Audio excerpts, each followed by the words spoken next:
Hi, everybody. Welcome to my podcast today. I want to talk about owning the problem. So, when you've got a problem in your relationship, there's a sort of thing that you can do where you own it, like you own your part in it, and then the other person owns their part in it, and then you work together at solving it. I think a lot of the trouble people have is they won't own it. So, if you don't own it, your partner will have trouble with you, and if they don't own it, you'll really have trouble with them. And I think you should really start looking at this one. Not all problems are completely ours. Some of it is only partly us.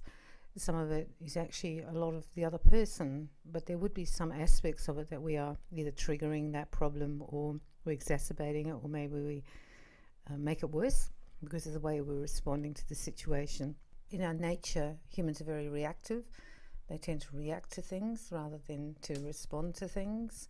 And if you react all the time, you're going to set up this pattern of something happens and you completely react to it, and every time it happens you react even more, and it just gets more and more ugly. When you take your part of the problem, when you own part of the problem, you're saying, yes, I can see that when I act like that it's really upsetting for you. I can see it from your point of view. That's what you're trying to do. You're looking at the problem and you're putting it in the middle, and it's not about you or them, it's in the middle, and it's your reaction and their reaction that you're actually talking about when you're owning it. So your part of the reaction would be, yes, I know that I don't listen. I'm not concentrating when you talk to me. Yes, I need to do something to improve that. Or they say, yes, when you ask me to do things, I really need to follow through, or not say I'm going to do it. That's like owning the problem, owning where it's not working. I think it's really hard for people to own the problem. I think we are very blame-centered society. We're always blaming someone else and shifting it, and it becomes second nature just to shift it, because we don't want to look at ourselves and we don't want to look at our behaviours, and we don't want to take responsibility really for what we're doing and how we are actually creating this problem. There are certain problems that I don't feel are our problem. For example, abuse. Thing that's abusive is normally not your problem if you're the one being abused. However, you can exacerbate it by taunting them or ridiculing them. You can actually make the abuse be bigger, but the abuse from them is actually their stuff. That's all about them. You're not to feel that you're at fault. So I'm not really talking about that kind of owning the problem. If you're with an abusive partner or you are an abusive person, you're the one with the problem, or the other one is the one with the problem. Whoever is the abuser is the one with the problem. I mean, you can say that you should be standing up to abuse, but if you've actually ever been in abuse, you'll understand that there are times that it's unsafe to stand up, and futile, basically futile, because the person just won't stop, and then you have to make different decisions. So today I'm not talking about abusive problems. I'm talking about everyday problems that we're living with, the daily stuff. The good thing about owning the problem, especially if your partners are very good at this bit, is that if you start owning the problem and depersonalizing it, in a sense, it's not just their fault, they will actually learn maybe to own their part as well. Because some people don't do this naturally. They do not want to say they're wrong, or they made a mistake, or they didn't do it right.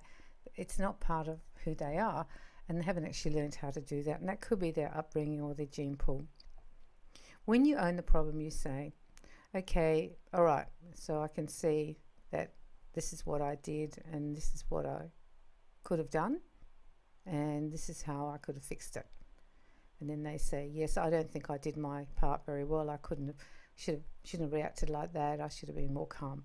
You actually look inward toward yourself and you look at the problem in terms of yourself now. What part of this is mine? What part of this can I own, and what part of this can I fix? So you've got yourself doing that. Hopefully you've got a partner who's doing that. And then together you kind of solve the problem. I know it sounds like it's personalizing it because you're making it about being your problem, but in doing that, in a weird way, you've got much more headway to go, because now you are both working at it and then coming together to fix it. It doesn't mean, it's not the you story when you're just yelling at people, you. And it's not the when you're trying to explain to them, I feel this, I feel that, it's not that one. This is completely owning your part. It's really hard to own the part of the problem. I don't think it's a natural thing that we do. I don't know why we don't do it, but it's not really natural. Maybe we're a bit embarrassed, or maybe we don't want to fess up, or maybe we know they're right but we don't want to admit it, because that can be a big thing.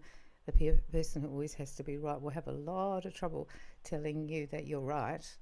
And so it wouldn't go with that angle. If I had a partner I was trying to get a problem solved, I wouldn't go with you and you're wrong and whatever. I'd go, we have this problem, and put it kind of in the middle of you. This is my part that I think I'm contributing. What do you think is your part? Like, what do you think you could do to make it better? Because this is what I think I need to do to make it better. And let them see if they come to the table with you. Most problems can be fixed. The abuse one is a completely different area, and I want to be very clear on that. But most everyday problems and normal stuff can actually be fixed. And if you can't fix it, you both say, we both have this problem, neither of us seem to be able to fix it, and you go and get some help. You go and get professional help. Or if you've got somebody that you know who's a really good friend that you can talk to, who knows both of you, you could ask their advice. That one can get a little bit touchy, because if people tell you the truth, sometimes other people don't like it. However, you're trying to fix it because you want to stay together, and that's the thing, isn't it? And that's what love is. Love is an action thing. It's a doing thing. You don't just run around saying I love you and don't do anything. You have to do it, and then when it starts breaking, you have to fix it, and hopefully you have to fix it together. Many of the problems can be fixed. It's about adjustment. So if you've got a partner who's very reactive and a partner who's super sensitive about certain things, you be careful how you deal with those areas then, and vice versa. If you've got somebody who's lazy and not perhaps doing their part of the bargain, then that becomes problematic in the household. Then you sit down, you talk about how to solve that. I think it's a matter of giving people the freedom to solve it in their own way, but also encompassing that it's a relationship thing. And so there's two levels of the problem. There's the personal part, you have to make the input, but there's also the relationship part. Don't go in with a controlling attitude when you want to do this. Just own your part, and then ask them what they think their part is. Because if you're listening to this, you're probably going to be the person who's going to drive this new way of doing it, and they're not going to be quite used to it. I found that when you take responsibility for your part, it's really good modelling for other people as well. Maybe they've never learned how to do that. Maybe they just defend themselves, and that's how you'll always tell when you're not taking responsibility or they're not, because you go into defence. You'll always be defending yourself and explaining why you did it and all your reasons, and it's like you're your own lawyer, really.